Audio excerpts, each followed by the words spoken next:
ترمذی شریف حدیث کی کتاب ہے، کتاب الصلاۃ کے بعد امام ترمذی رحمۃ اللہ علیہ نے جو باب اور عنوان ذکر کیا ہے، باب الثناء علی اللہ والصلاۃ علی النبی والدعاء، انہوں نے ترتیب سے ذکر کیے کہ ثناء علی اللہ، اللہ کی تعریف، الصلاۃ علی النبی، پھر نبی علیہ السلام پر درود، پھر اس کے بعد الدعاء، آپ اپنے لیے، رشتہ داروں کے لیے، آل اولاد کے لیے، والدین کے لیے، سوسائٹی کے لیے، ملک کے لیے۔ علامہ ابن سیرین رحمۃ اللہ علیہ کی کتاب الایمان الاوسط، اور اس کتاب کے اندر علامہ ابن سیرین رحمۃ اللہ علیہ نے چند ایسے اسباب ذکر کیے ہیں جن کے ذریعے اللہ تعالیٰ بندوں کے گناہوں کو معاف کرتے ہیں۔ ایسے ذرائع اور ایسے اسباب جن کے ذریعے اللہ تعالیٰ بندوں کی مغفرت اور بخشش فرما دیتے ہیں، اور علماء فرماتے یہ بہت اہم عنوان ہے، کیونکہ انسان نسیان سے اور خطا کا، گناہوں کا، قصور کا ایک پتلا ہے۔ کل بنی آدم خطاؤن وخیر الخطائین توابون، ہر بنی آدم جو ہے، ہر انسان وہ خطا کا پتلا ہے، اور بہترین خطا کار اور گناہ گار وہ ہے جو اپنے گناہوں پر شرمسار ہو، نادم ہو، پیشمان ہو اور آنسو بہائے۔ تو اس اعتبار سے یہ عنوان بہت اہم عنوان ہے، اور اس عنوان کو چلاتے ہوئے کچھ اسباب ذکر کیے تھے، ان میں ایک سبب توبہ کا بتلایا تھا کہ توبہ ایک ایسا سبب ہے کہ جس کے ذریعے اللہ تعالیٰ بندوں کے گناہوں کو معاف کر دیتے ہیں۔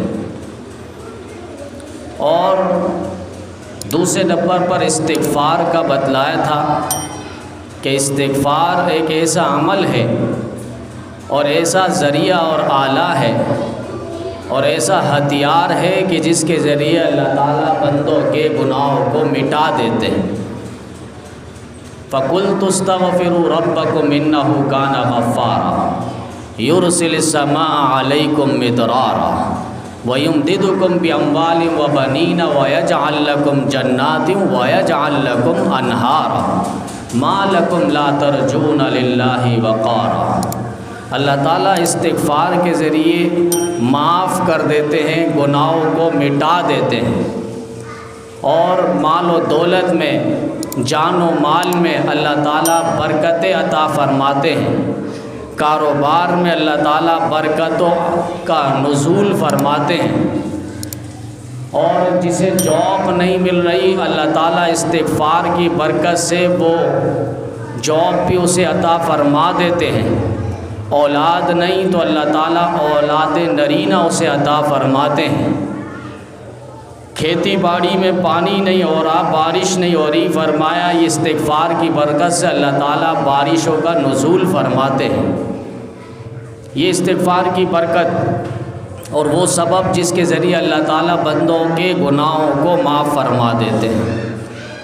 تیسرا سبب نیک اعمال، انسان کے نیک اعمال، اس کے کرنے سے بھی اللہ تعالیٰ خطاؤں کو، گناہوں کو معاف فرما دیتے ہیں۔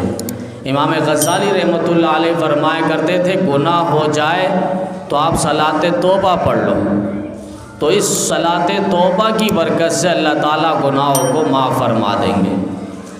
اب لوگ سستی میں آ جاتے ہیں اور کہتے ہیں شیطان کا ایک پروپیگنڈا ہوتا ہے اور ایک سوچ ہوتی ہے کہ یار پھر گناہ ہو جائے گا، ابھی ہم پکی توبہ بھی کر لیں لیکن پھر ہم سے گناہ ہو جائے گا۔ تو علماء نے فرمایا کہ پھر توبہ کر لیں، دن میں 70 مرتبہ بھی اگر توبہ کرنا پڑے تب بھی آپ توبہ کریں۔ اللہ تعالیٰ کو توبہ کرنے والے بندے بے حد پسند ہیں، کیونکہ وہ عجز اور انکساری اس کے اندر ہوتی ہے، اس کے اندر تواضع ہوتا ہے، اور وہ اپنے آپ کو کمتر، حقیر اور ذلیل سمجھتا ہے، اور واقعتاً ہے ہی ہم حقیر، اللہ کے سامنے ہماری کیا حیثیت اور اہمیت ہے۔ تو توبہ 70 مرتبہ بھی کرنا پڑے۔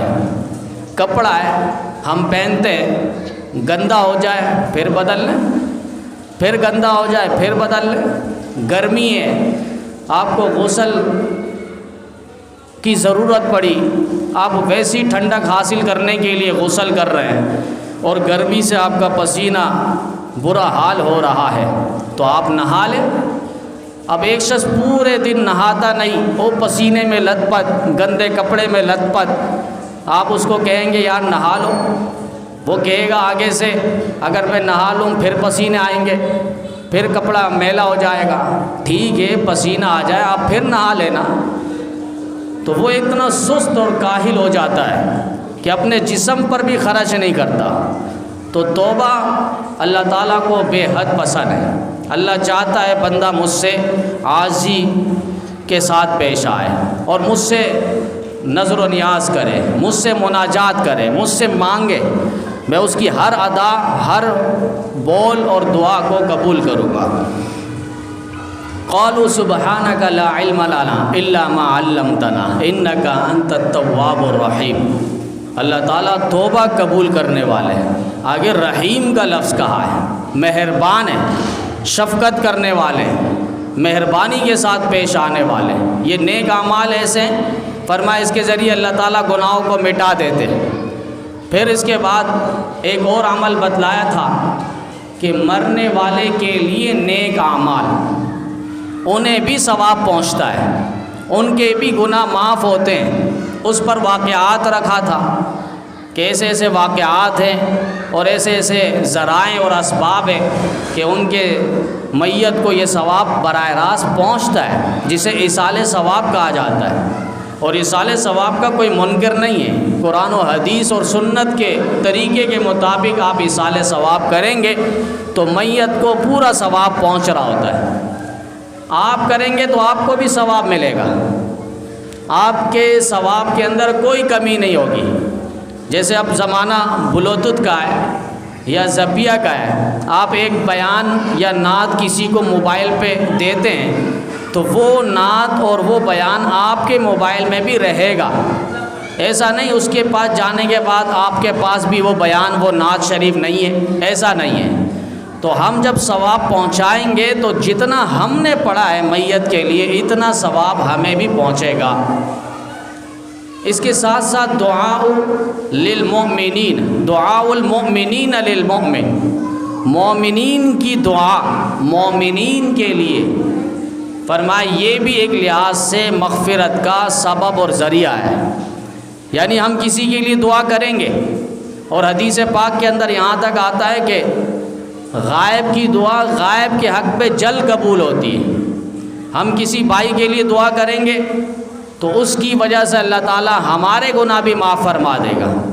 مسلم شریف حدیث کی کتاب ہے، اور اس کے اندر ایک حدیث ہے جس کا مفہوم ہے کہ ایسا جنازہ جس میں 40 افراد شامل ہو جائے، 40 افراد، اور وہ میت کے لیے دعا کرے، جو ہم دعا پڑھتے اللہم اغفر لحینا و میتنا و شاہدنا و غائبنا، یہ میت کی دعا ہے۔ حدیث کے اندر فرمایا کہ جو میت کے لیے دعا کرے 40 ایسے افراد جو واقعتاً ایمان والے، موحد ہو، توحید پرست ہو، مشرک نہ ہو، ایسے نیک دیندار لوگ جنازے کے اندر شامل ہو، تو اللہ تعالیٰ اس کی وجہ سے میت کی مغفرت فرما دیتے ہیں اور اس کے گناہ بھی معاف فرما دیں گے جو میت کو لے کر 40 قدم چلے ہوں۔ اب یہ لفظ جو 40 قدم ہے، بعض احباب اس کو سمجھتے نہیں ہیں کہ میت کو لے کر 40 قدم یا میت کے پیچھے 40 قدم چلنا، یہ 40 کا لفظ، اب آپ دیکھیں ہر ایک مفتی بنا ہوتا ہے۔ ہم ایک جنازے میں تھے قبرستان میں، اب ایک صاحب وہاں پہ بیٹھے ہوئے تھے دور، چونکہ کسی خاتون کا انتقال ہوا تھا اور ہم 15 20 25 30 قدم دور تھے، وہ اپنے ورثاء والے وہ سارے ان کو تدفین کا عمل کر رہے تھے، تو وہیں پر وہ دفنانے کے بعد قبلہ رخ ہو کر دعا شروع کر دی۔ یہاں ہمارے سامنے جو صاحب بیٹھے تھے انہوں نے فوراً فتویٰ مارا۔ فتویٰ کیا تھا؟ فتویٰ یہی تھا، دیکھو یہ مولوی انہیں اتنا پتہ نہیں کہ 40 قدم میت کو دفنانے کے بعد پھر دعا مانگنی چاہیے۔ یہ کہاں لکھا ہے؟ اب دکھائیں۔ 40 قدم ہر ایک نے اپنی جگہ فٹ کی ہے۔ احادیث کی کتابیں اگر آپ کھولیں گے، دیکھیں گے، تحقیق کریں گے تو 40 کا قدم آپ کو کہیں اور نظر آئے گا۔ پھر بعض تو یہاں تک کہتے ہیں کہ بس 40 قدم خاتون کو، اگر اس کا شوہر ان دنیا سے چلا گیا اب عورت عدت میں بیٹھے گی، کہتے ہیں کہ نہیں بس 40 قدم اس کو جنازے کے ساتھ چلا دیا جائے، اس کی عدت پوری ہو جائے گی۔ یہ بھی اسلام سے ہٹ کر تعلیم ہے۔ اسلام کی کوئی بھی ایسی تعلیم نہیں ہے۔ عدت ہے، اس کے اپنے احکامات ہیں، 40 قدم نہیں ہے اور نہ ہی 40 دن ہے۔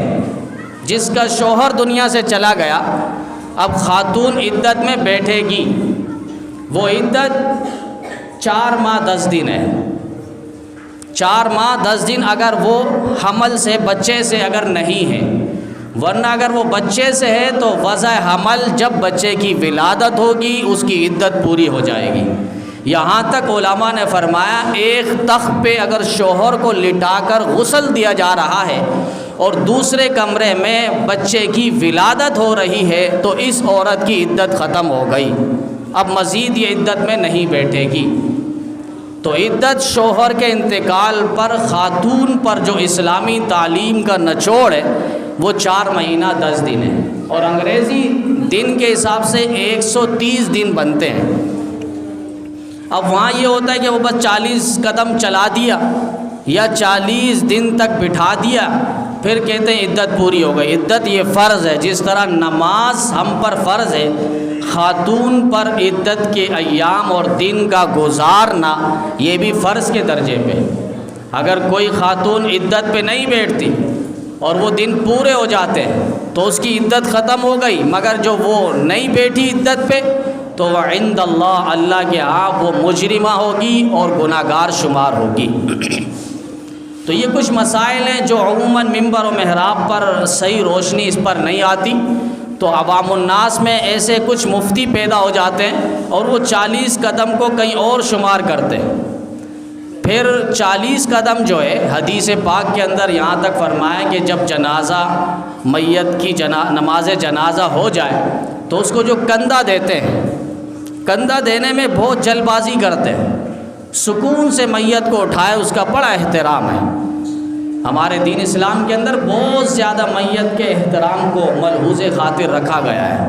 حضرت مولانا قاسم نانوتی رحمۃ اللہ علیہ کے پاس ایک ہندو کہنے لگا کیا وجہ ہے آپ لوگوں کے لوگ مرتے ہیں تو آپ لوگ زمین کے اندر دفناتے ہو اور ہمارے لوگ مرتے ہیں تو ہم لوگ اسے جلاتے ہیں؟ تو حضرت مولانا قاسم نانوتی رحمۃ اللہ علیہ نے پیارا جواب دیا اور کہا کہ دیکھو کچرا ہمیشہ جلایا جاتا ہے اور قیمتی چیز ہمیشہ دفنایا جاتا ہے۔ جو اللہ کو نہیں مانتا، رسول اللہ کو نہیں مانتا، دین اسلام پر عمل نہیں ہے اور اس کا ایمان نہیں ہے، قرآن و سنت کو نہیں مانتا، ایسا منکر دہریہ دنیا کے اوپر پھر وہ کچرا ہی ہے۔ اللہ کے نزدیک، اسلام کے نزدیک وہ لوگ کچرا ہے، اور جو اللہ کو مانے، رسول اللہ کو مانے، اسلام کی تعلیمات کے سانچے میں اپنے آپ کو گزارے، وہ لوگ قیمتی ہوا کرتے ہیں اور قیمتی چیز ہمیشہ دفنایا جاتا ہے۔ تو یہ 40 قدم میت کو جنازے کے بعد جب اٹھایا جائے تو میت کا جو سیدھا دایاں ہاتھ ہے، میت تخت پہ ہے جنازہ، اب اس کا تخت اٹھایا جا رہا ہے تو اس کا جو دایاں ہاتھ ہے وہاں سے پایا کو اٹھایا جائے اور اس پایا کو اٹھا کر 10 قدم آگے چلے، پھر اس کے بعد پیچھے والے پائے پہ، پھر اس کے بعد وہ 10 قدم آگے چلے، پھر میت کا جو سیدھا الٹا کندھا ہے وہاں پر آپ آ جائیں، وہاں سے کندھا دے دیں، وہاں سے پھر 10 قدم آگے چلیں، پھر اسی طریقے سے الٹے پاؤں کی جانب آ جائیں۔ یہ ایک طریقہ ہے اور یہ احادیث سے ثابت ہے اور یہ مستحب عمل ہے۔ اگر کوئی کر لیتا ہے تو اچھی بات ہے، اس سے ثواب مل جائے گا۔ یہاں یہ 40 قدم اگر لے کر میت کو اس طرح چلے گا تو احادیث کی کتابوں میں لکھا ہے کہ اس شخص کی اللہ تعالیٰ مغفرت فرما دیں گے، اس کے گناہوں کو معاف فرما دیں گے۔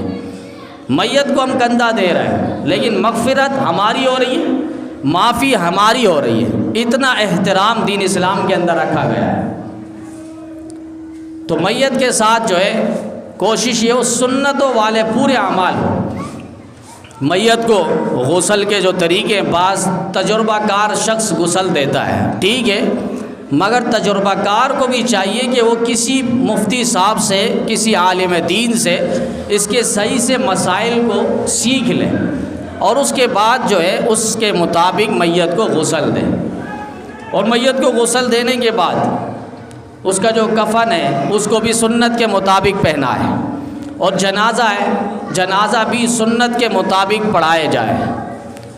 جنازے میں جس طرح عموماً بتلایا جاتا ہے 4 تکبیر ہوتی ہے، پہلی تکبیر میں ثنا، دوسری تکبیر میں درود ابراہیمی جو ہم نماز میں پڑھتے، اور تیسری تکبیر میں میت کو دیکھیں گے، اگر بالغ ہے تو اللہم اغفر لحینا و میتینا، اور اگر نابالغ بچہ ہے تو اللہم اجعلہ لنا، اور اگر نابالغ بچی ہے تو اللہم اجعلہا لنا۔ یہ پھر اس کے بعد جس طرح اس کو اٹھا کر لے کر جانا تیز قدم سے نہ ہو، بعد پھر وہ جنازے کے پیچھے تکبیرات بھی اور تشہد کے نعرے لگاتے، اشہد ان لا الہ الا اللہ، وہ آپ دل ہی دل میں جو بھی کلمات پڑھے، جو سورہ اخلاص پڑھ کے میت کو بخش دیں، لیکن یہ عمل اس وقت ٹھیک نہیں ہے۔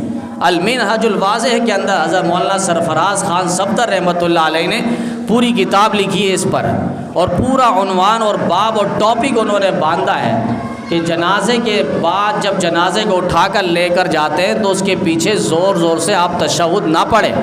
یہ اس وقت کا عمل تھا جب میت دنیا سے جانے کا وقت ہو، اس کے سامنے اب کلمہ پڑھنا ہے تاکہ یہ کلمہ پڑھ کے دنیا سے رخصت ہو۔ اب یہ دنیا سے چلا گیا، اب آپ کلمہ یا تشہد یا شہادت یا جو بھی کلمات پڑھے دل ہی دل میں پڑھ لیں اور میت کو ثواب پہنچا دیں۔ یہ میں نے بتلایا تھا اس زمانے میں تھا جب ہندوستان اور پاکستان ایک تھا، اور میں نے یہ بھی بتلایا تھا جب ہندو اپنے جنازہ لے کر جاتے تھے تو وہ نعرہ لگاتے تھے رام رام جیے رام، رام کے جیے، اس طرح کے الفاظات وہ لگاتے تھے۔ تو مسلمانوں نے کہا ہمارے جنازے کی بھی پہچان ہونی چاہیے، تو مسلمانوں نے پہچان رکھنے کے لیے کلمہ شہادت اشہد ان لا الہ الا اللہ و اشہد ان محمدًا عبدہ و رسولہ یہ الفاظ لگائے اور یہ نعرے لگائے تاکہ ہمارے جنازے میں اور ان کے جنازے میں فرق رہے۔ لیکن اب تو الحمدللہ فرق ختم ہے، مسلمان سوسائٹی ہے، ملک ہے، اب ہمیں ان چیز کی ضرورت نہیں ہے۔ تو یہاں پر اپنے لیے دل دل میں ہو، میت کے لیے ایصال ثواب کے لیے ہو، یہ زیادہ بہتر ہے۔ تو یہ میت کے ساتھ پھر اس کے بعد جنازے کے بعد دعا پر بہت زیادہ شد و مت ہو جاتا ہے۔ بھئی دعا نہ فرض ہے، نہ واجب ہے، نہ سنت ہے، نہ مستحب ہے۔ جنازہ نماز ہو گئی، جنازہ پڑھا لیا، اب اس کے بعد جو دعا ہے یہ نہ فرض ہے، نہ واجب ہے، نہ سنت ہے، نہ مستحب ہے۔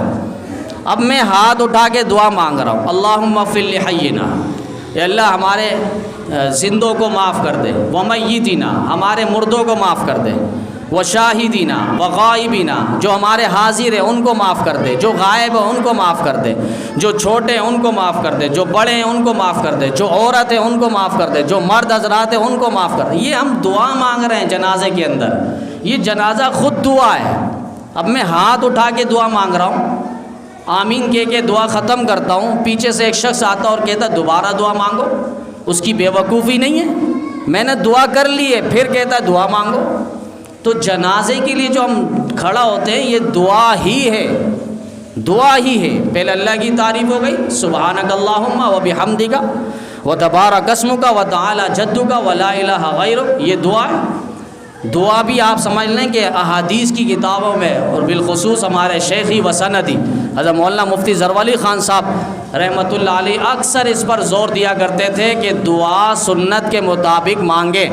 بعض تو بالکل ہاتھ اوپر اٹھا دیتے اور بعض جس طرح میں نے پچھلے جمعے کو کہا کہ اس طرح ہاتھ رکھ کے تکبرانہ انداز بالکل ہاتھ کو رانوں سے اور پیروں سے ملا کر رکھتے اور دعا مانگ رہے ہیں. دعا کا جو صحیح طریقہ آداب وہ سینے کے سمت پر ہو، سینے کے سمت پر ہو، اور دونوں ہاتھ کو نہ بالکل ملایا جائے نہ ان کے درمیان بہت زیادہ فاصلہ ہو، قدر فاصلہ ان کے درمیان ہو.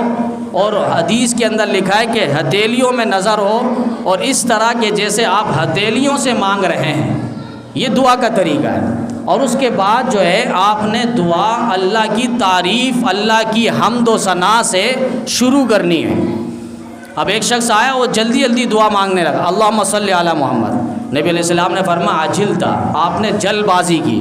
اور بعض احادیث میں لکھا ہوا متعجل کی دعا اللہ تعالیٰ قبول نہیں کرتے. جو جلد باز ہے اس کی دعا اللہ تعالیٰ قبول نہیں کرتے. الدعوات الکبیر ایک بہت بڑی حدیث کی کتاب ہے، بخاری اور ترمذی کے بعد سب سے صحیح کتاب الدعوات الکبیر.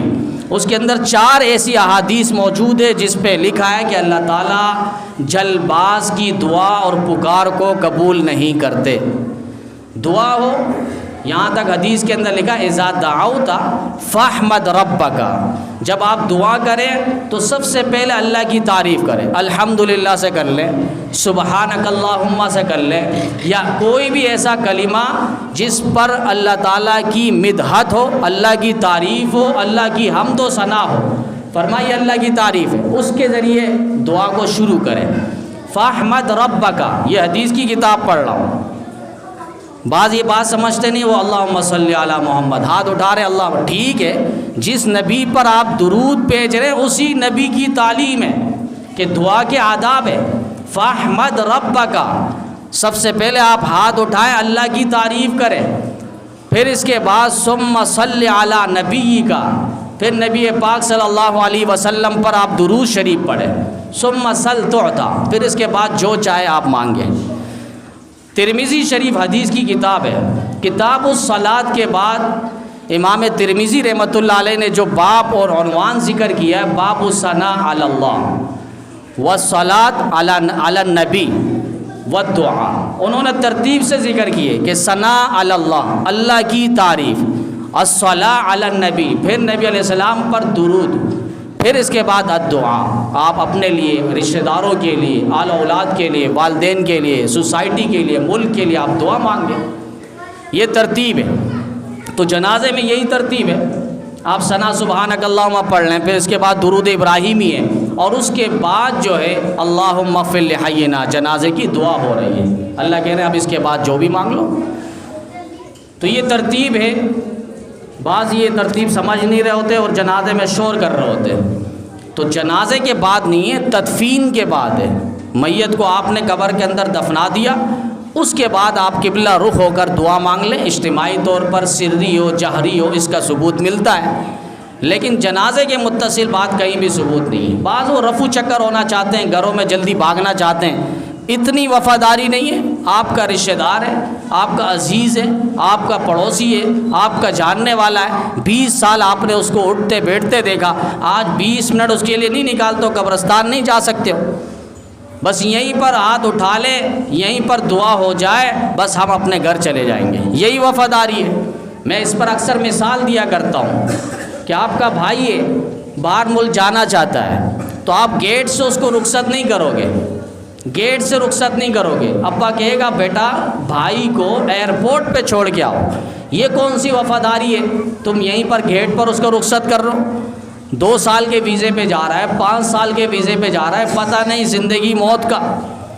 اب یہ آخری کنارے پر جاتا ہے ایئرپورٹ پہ، اور اس شیشے پہ جس کے بعد یہ اپنا ہاتھ بھی باہر نہیں نکال سکتا، وہیں سے بھائی کو اشارہ کرتا اور کہتا ہے بھائی بس یہیں تک ہم آ سکتے تھے آپ کے ساتھ، آپ کا ویزا لگا ہے، آپ کا ٹکٹ لگا ہے، ہم آپ کے ساتھ جا نہیں سکتے، اب آپ اللہ کے حوالے، اب آپ جا سکتے اللہ کے حوالے. تو ہم میت کے ساتھ جو یہیں پر رخصت کر دیتے ہیں دعا کر کے، یہ بے وفائی ہے. یہ وفا والی دعا نہیں ہے، بے وفائی والی دعا ہے. میت کو ہم پورا احترام کے ساتھ، سنتوں کے ساتھ، کتنے اعمال رہ جاتے ہیں جو قبرستان نہیں جاتے، کتنے اعمال رہ جاتے ہیں. جس طرح میں نے بتلایا کہ جنازہ اٹھانے کا طریقہ، پھر لے جانا وہاں پر میت کو قبر پہ سنت کے مطابق قبلہ رخ لٹانا، ان کے دیوار کو، ان کے پشت کو جو ہے دیوار کے ساتھ لگا دینا اور چہرے کو قبلے کی طرف منہ کر دینا، اور پھر اس کے بعد اس پر میت پر جو ہم مٹی ڈالتے ہیں یہ بھی بسم اللہ وعلی ملت رسول اللہ، منہا خلقناکم وفیہا نعیدکم ومنہا نخرجکم تارۃ اخری. اب جو یہیں سے رفو چکر ہو گیا، فرّ یفر فرارا ہو گیا، بھاگ گیا، اب آپ مجھے بتائیں سارے جو اعمال ہے اور جو ساری سنت ہے وہ رہ گئی یا نہیں رہ گئی؟ اب وہ یہ سارے اعمال رہ گئے. ہمیں تو یہ چاہیے کہ میت کو آخری آرام گاہ جو ہم سب کی آرام گاہ بننے والی ہے قبر، اور اصل جگہ ہی وہی ہے، اصل جگہ ہی وہی. حضرت بہلول رحمۃ اللہ علیہ بہت بڑے ولی اور مجذوب انسان گزرے ہیں ہارون رشید رحمۃ اللہ علیہ کے زمانے میں، اور انہوں نے اپنے گھر پہ قبر کھدوائی ہوئی تھی، گھر پہ، اور وہ روزانہ فجر کی نماز کے بعد قبر پہ جاتے، لیٹتے اور اپنے آپ کو یوں پکڑ کے جھنجھوڑتے کہ بہلول یاد رکھنا تجھے نئی زندگی مل رہی ہے، سوچ سمجھ کر قدم بڑھانا. اس کے بعد حضرت بہلول رحمۃ اللہ علیہ باہر نکلتے تھے. اب آپ سوچیں کیسا ایک جذبہ ہوگا اور کیسی ایک کیفیت ہوگی کہ بندہ قبر میں لیٹا ہے اور اس کے بعد اٹھ رہا ہے اور پھر باہر نکل رہا ہے، اپنے آپ کو کس طرح جھنجھوڑ رہا ہے، سوچ سمجھ کے قدم بڑھانا. یہ قبر تو ہر ایک کو وہاں پہ جانا ہے، یا عالی شان محل ہو، بنگلہ ہو، کوٹھی ہو، کچھ بھی ہو، لیکن 2 گز کی زمین پر ہر ایک نے جا کر سونا ہے.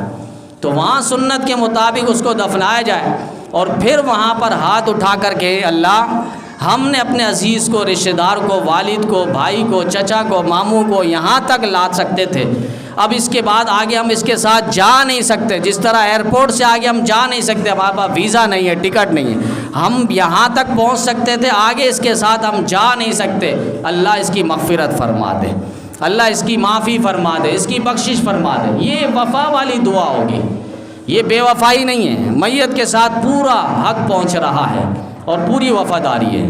تو یہ اعمال ہو. پھر سرانے کھڑے ہو کر سورہ بقرہ جو پہلا رکوع ہے، الف لام میم ذالک الکتاب لا ریب فیہ ھدی للمتقین سے چلتے چلتے اولئک علی ھدی من ربہم واولئک ھم المفلحون، یہ پہلے فرمایا کہ سرہانے پر جو میت کا جو سر ہے وہاں کھڑے ہو کر اس کی تلاوت ہو، آہستہ ہو یا زور سے ہو، اس کی اجازت ہے.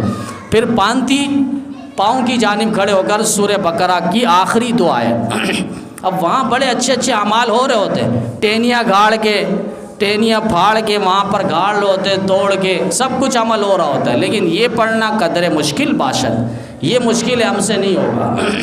وہ ٹینیاں توڑ کے گاڑ رہے ہوتے ہیں، بھئی اس سے کیا ہوگا؟ کہ میت کو عذاب قبر کم ہوگا. آپ کو کیسے پتہ ہے؟ نبی علیہ السلام نے بھی عمل کیا تھا. تو نبی علیہ السلام کو اللہ تعالیٰ نے معجزہ کی صورت میں دکھلایا تھا اس قبر میں عذاب ہو رہا ہے. تو نبی علیہ السلام نے ٹہنی توڑی اور اس قبر میں گاڑ دی، اور نبی علیہ السلام نے فرمایا جب تک یہ ٹہنی تر رہے گی، گیلی رہے گی، اس وقت تک اس پر عذاب قبر کم رہے گا. اب آپ بتائیں، آپ نے دیکھا ہے اس کو باپ کو عذاب قبر ہو رہا ہے؟ نہیں دیکھا.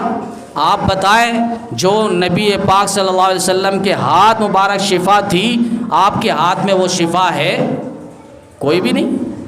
پھر نبی کو دیکھنے والے صحابہ جو جان نچھاور کرنے والے تھے، 2 مہینے کے بچے نبی علیہ السلام کی گود پر قربان کرنے والے لوگ تھے. پاؤں ہاتھوں میں ہتھکڑیاں، پاؤں میں بیڑیاں، زخموں سے چکنا چور، پھر جہاد کے لیے جانے والے لوگ تھے، اور پیٹ پہ پتھر باندھ کر 3 دن تک تلواروں کو چلانے والے لوگ تھے. آج تو ہم سے 1 گھنٹے کے لیے ایک تلوار دے دے چلانے کے لیے، پھر آپ دیکھیں. اب آپ کلب والے کو دیکھو، کتنا گھنٹہ وہ ورزش کرنے کے لیے کلب میں اور جم میں جاتا ہے، اپنی طاقت کا مظاہرہ کرتا ہے. لیکن اسے کہیں کہ رمضان مبارک کی آمد ہے، روحانی طاقت کا مظاہرہ کریں، 20 رکعت تراویح کے اندر کھڑے ہوں. اب اس کی روحانی طاقت کا پتہ چلے گا. وہاں جسمانی طاقت تو دکھا رہے ہیں، صحابہ بالکل جسم سے لاغر کمزور تھے، لیکن ایمانی طاقت اتنی تھی کہ وہ 3 دن تک اور ہزاروں کے لشکروں سے وہ تلواروں کے چلاتے ہوئے وہ گزارا کرتے تھے. یہ روحانی طاقت ان کے اندر تھی.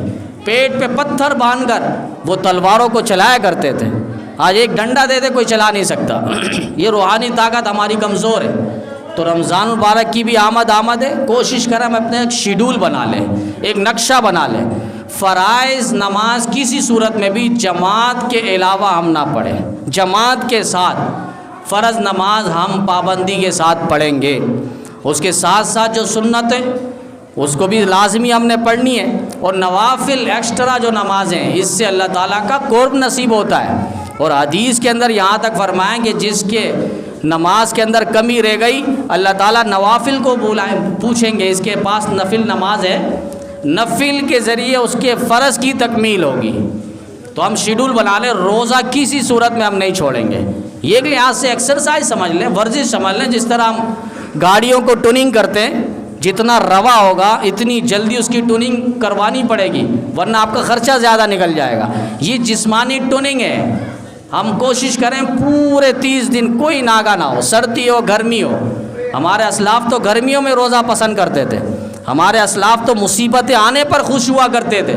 کہا خوشیاں آتی ہے تو انسان خوشیاں سلاتی ہے انسان کو، اور غم آئے تو فرمائے غم جگاتا ہے، غم جگاتا ہے، فکر ہوتی ہے، آنسو بہائے اللہ پر۔ ہمارے اسلاف بزرگان دین کو اس پر مزہ آتا ہے، وہ کہتے ہیں مصیبتیں آتی ہیں ہم خوش ہوتے ہیں، مانگنی نہیں چاہیے، لیکن مصیبتیں آئے ہمارے اسلاف کا طریقہ ہے وہ خوش ہوتے ہیں۔ کہا اللہ کے سامنے اب زیادہ سے زیادہ رونے کا ایک جذبہ اور کیفیت پیدا ہوگی۔ تو رمضان مبارک کی آمد ہے، روزہ اور تراویح اور نماز کسی صورت میں ہم نہ چھوڑیں۔ قرآن پاک کی تلاوت اس کا ایک شیڈول بنا لیں کہ پورے رمضان میں کم از کم 3 مرتبہ، نہیں تو اس سے بھی کم 1 مرتبہ تو ہم قرآن پاک کو ختم کریں۔ اتنا بھی نہیں ہو سکتا تو کم از کم ہم نماز کے اندر جو صورتیں پڑھتے ہیں، جو تبلیغی حضرات 10 صورتوں کا یاد کرواتے ہیں، تو کم از کم ہم 10 صورتیں یاد کر لیں۔ جسے نماز کا طریقہ نہیں آتا نماز کا طریقہ سیکھ لے، دعائے قنوت نہیں آتی دعائے قنوت سیکھ لے، اتحیات نہیں آتی اتحیات سیکھ لے۔ یہ ایک بہترین موقع ہے رمضان المبارک، اور اللہ تعالیٰ کو یہ مہینہ ایک لحاظ سے بہت پسند ہے۔ ہم نے اس کو کمائی کا سیزن بنا لیا، مہینہ بنا لیا، لیکن اللہ کے ہاں یہ نیکیوں کا سیزن ہے۔ ایک نیکی پر 70 اجر ہوتا ہے، لیکن یہ بھی یاد رہے گا ایک گناہ پر بھی 70 اجر ہوگا۔ گناہ کا بھی ایک لحاظ سے وبال بڑھ جائے گا۔ ایک بندہ باہر گالی دے رہا ہے اس کا الگ اجر ہے، الگ پکڑ ہے، لیکن ایک بندہ مسجد کے اندر کھڑے ہو کے گالی دے رہا ہے۔ اب آپ دیکھیں دونوں میں فرق ہے نا، گالی تو وہ بھی گناہ ہے، وہ بھی برا ہے، لیکن مسجد کے اندر گالی دینا وہ اس سے زیادہ گناہ ہے۔ پھر رمضان مبارک پہ اگر کوئی گناہ کرتا ہے تو اس کے گناہ پھر اس سے زیادہ ٹپل چوپل ہو جائیں گے۔ تو کوشش کریں ہم زندگی کو، جو ہمارا ایک مختصر زندگی ہے جو ہم گزار چکے ہیں، 20 سال 40 سال 50 سال، یہ ہم نے زیادہ وقت گزار لیا۔ آگے جو وقت ہے ہمارے پاس بالکل تھوڑا ہے، بالکل تھوڑا ہے۔ جو وقت گزار لیا وہ بہت زیادہ ہے، آگے جو وقت ہے وہ بہت تھوڑا ہے۔ تو یہ ایک لحاظ سے اللہ نے موقع دیے ہیں، لمحات دیے ہیں، کبھی شب برات کی صورت میں، کبھی لیلۃ الجائزہ کی صورت میں، کبھی عاشورے کے دن کی صورت پہ، کبھی رمضان مبارک کا پورا مہینہ اللہ نے تحفے میں اس امت کو صرف دیا ہے۔ گزشتہ امتوں میں تو روزہ صرف تھا، لیکن اس امت میں امت محمدیہ ہونے کا ایک شرف اور مقام ہے۔ نبی پاک صلی اللہ علیہ وسلم کی پیاری سنت اور نبی علیہ السلام کے صدقے اللہ تعالیٰ نے رمضان مبارک کا پورا مہینہ ہمیں عطا فرمایا۔ تو اس سے پہلے ہم پورا ایک نقشہ بنا لیں، اپنے جیب میں رکھ لیں کہ فرض نماز جماعت کے ساتھ ہی پڑھیں گے، اور روزہ پورا رکھیں گے، اور قرآن پاک کی پوری تلاوت ہوگی، اور گھر میں ایک سما ہوگا نیکیوں کے کمانے کا۔ 11 مہینہ ہم نے بہت کما لیا، 1 مہینہ اگر ہم نہیں کمائیں گے کوئی مسئلہ نہیں۔ ہمارے اسلاف تو یہاں تک کہا کرتے اور کرتے بھی تھے کہ رمضان مبارک میں کسی سے قرض لے لیا، یہ مہینہ چل جائے بس، باقی مہینوں میں ہم اس کا قرض اتار دیں گے۔ تو اس طریقے سے بھی ہمارے اسلاف نے رمضان مبارک کا مہینہ سکون سے گزارا ہے۔